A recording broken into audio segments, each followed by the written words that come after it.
I'm a prosecutor at the Riverside County DA's office here in Southern California, assigned to the training and recruitment unit. I primarily handle recruitment type programming, law school outreach, supervisor summer externship program, things of that sort. But a lot of recruitment does have to do with retention and why people would want to come to our office or versus any other particular office. But here today I'm going to talk to you about the Riverside County DA's sabbatical program or extended leave program.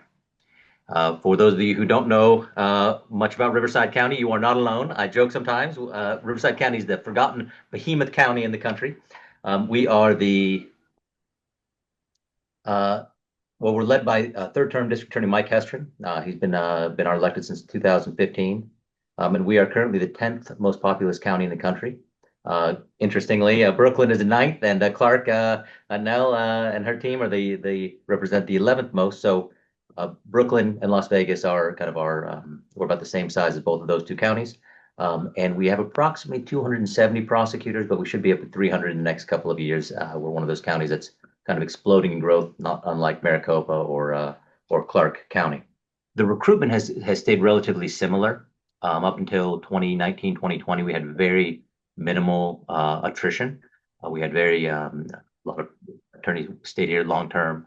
And in about 2021, the attrition started to hit us like it did, I think, everybody, 2020, 2021, 2022.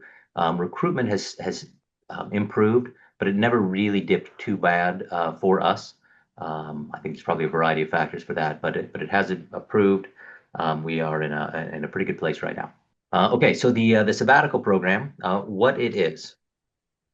Well, there's two different types. We have our initial sabbatical or extended leave program, and that's for attorneys that have been here for 4 years in their fifth year. So after completing 48 months of service, sometime during their fifth year, they're able to take 40 consecutive days off using their annual leave or their time bank. And that's uninterrupted. That works out to about 8 weeks, unless you're clever and you can position it around Thanksgiving and the holidays and the different times of the year. But you can take 40 consecutive days off, which could be almost 9 weeks if you, depending on when in the year you do it. After that initial sabbatical, attorneys are able to take a subsequent sabbatical, and that's every third year after their first sabbatical. And in their subsequent sabbaticals, that is, the attorneys are able to take 30 consecutive days off uninterrupted. So 6 weeks, and so if you've been here for many, many years, you may have taken, we have attorneys that have taken 5, 6, 7 sabbaticals in their careers. Where is it found? It's actually within our contract. Riverside County, along with many counties in California, our attorneys are unionized, so I'm part of an association. Collective bargaining does occur with the county board of supervisors or our county council. I think someplace refer to it as, but it is within our contract, and it's contractually guaranteed within our MOU, which lays out its terms, which I just explained, but also lays out another important term, which is such time, they 6 weeks or 8 weeks, will be taken at a time or times agreeable with the department head. So and I'll talk about that in just a minute, how it's kind of guided and works in terms of keeping the trains running on time and having enough people in court. I'll talk about that in a second. But that is both those the terms as well as the limitations are contained within our contract. So how we get there? First, it has to do with the accrual of our annual leave, and I think this plays a large part within the sabbatical, and they kind of part and parcel together our annual leave program. Our annual leave, first, it's only one time bank. I know some agencies have two banks, one for sick leave, one for bereavement, one for vacation, or they have multiple leave banks. All our annual leave is contained in one time bank. You have 5 minutes. It's rather generous. Attorneys receive about just shy of 9 hours per pay period, 26 pay periods per year to start, and then that goes up the longer that you hear, up to 12 hours after 10 years. So we do accrue annual leave relatively quickly. And we can accrue up to 1 year of annual leave in that time bank.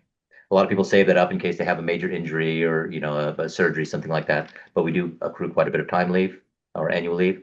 Okay, so the sabbatical during that 8 week or 6 week period, what can it be used for? Pretty much anything. Anything except working somewhere else. You can't go and do a private attorney, doing something else. That'll have to be pre-approved if you're doing some, wills or, teaching or something like that. But you can use it for essentially anything. And in the contract, it states the intent is to take it for educational, recreational, or anything else that's appropriate. For example, my wife and I, when we got married, we took our first sabbatical and we went backpacking through South America like two college kids. Spent 2 months down in South America on the Inca Trail and in Patagonia and riverboats in the Amazon, all that kind of stuff. A lot of attorneys go visit national parks, big road trips, or they go RVing through Europe. A lot of people choose to just spend the time at home with their kids on summer break. House projects, pretty much anything that you wanted to do that for. Practical considerations. First, the first question I always get is, especially from managers at other offices, is who handles the cases? That's a great question. The same way we do when any attorney goes out on extended leave or long trial or even leaves the office. The cases get temporarily reassigned to teammates. And it's not uncommon that you'll receive cases from somebody on sabbatical, maybe their entire caseload or maybe a portion of it. Supervisors often help plan for that coverage, but really our attorneys kind of make that happen themselves. It's important to give supervisors significant advance notice because you can't have an entire team out at the same time. So if it's a small team, you can't have, half the team gone. If it's a larger team, 10, 12 attorneys, that's not usually as much of a concern, but that doesn't typically seem to be an issue where you have too many people taking it at the same time. And also, no one is required to take a sabbatical. There are attorneys who have never taken it for one reason or another, but most of our attorneys do. In terms of the leadership considerations, I'd say that the most important thing is having full buy-in from management. It can't be one of those things where it's approved, but you kind of get the side eye from leadership when you take it. It's designed for this, the well-being of our attorneys. In Riverside County, it's been in existence for over 40 years, so it's not really so much a concern for us because it's culturally, institutionally, we're much decades past that. And most of our attorneys take at least one. Some take every time they're eligible. I've taken 3 in my 18 years I've been here, but most attorneys take one. And most managers, including our elected and our chief assistant and our assistant DAs, almost all of them took it when they were line attorneys also, so they know the benefit of it. Mike Estrin, our elected DA, when he took office in 2015, I think within the first year or two, he even allowed his frontline managers or our supervisors to take sabbaticals also. So now a lot of our supervisors take sabbaticals because he saw the benefit to our attorneys. So I just mentioned that. Okay, so it was originally encouraged back in the 70s and 80s when Riverside County was exploding in growth, kind of a bedroom community back then of LA, Orange County, and San Diego, for attorneys to stay and become career prosecutors. But because it was so popular, it stayed. And Riverside County is, and one of the reasons it stayed and is so popular, I think, within our attorneys, is Riverside County's always been kind of historically a trial prosecutor's office. We do a lot of trials, big cases, kind of higher crime rate, significant crime. And there's always been kind of a work hard, play hard mentality where we prosecute very aggressively serious cases. And this is designed to prevent burnout. So the people that take the most tend to be our homicide and our sex crimes and our gang prosecutors. They take it like clockwork.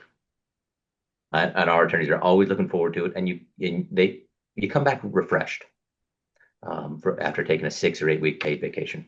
And that also can be consecutive to FMLA time. And a lot of attorneys take that subsequent to, and their separate approval processes for FMLA, so there can be an extended time for family medical. Most managers are very flexible in approving sabbaticals. I can't think of a time I've ever heard anybody say you can't take it. Every once in a while, you just have to work it around somebody else's. And it was being approved even at the height of 2022 when we had our lowest staffing levels in our office. I will say it is not a silver bullet for retention. It's really one significant tool that our office uses to retain long-term talent. We, at the end of our career here, we will get paid out on the number of hours that we have banked. So like you said, I think you said you can get all the way up to 2,080 banked hours. If you don't use those, is it a use it or lose it type situation? Or I guess I just assumed that maybe at the end, because I know other places in California, they maybe will take time off at the end of their career because they can't get paid out on that amount that they banked? So we're very fortunate. You don't lose it.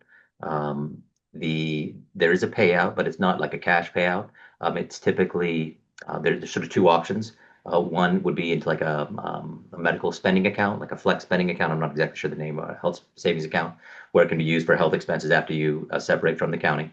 The second one would be like a 457, so like a retirement plan. And it's my understanding you can take it in either or portion, three quarters this and half that. But you do not lose it. You you just take it with you in one of those two vehicles.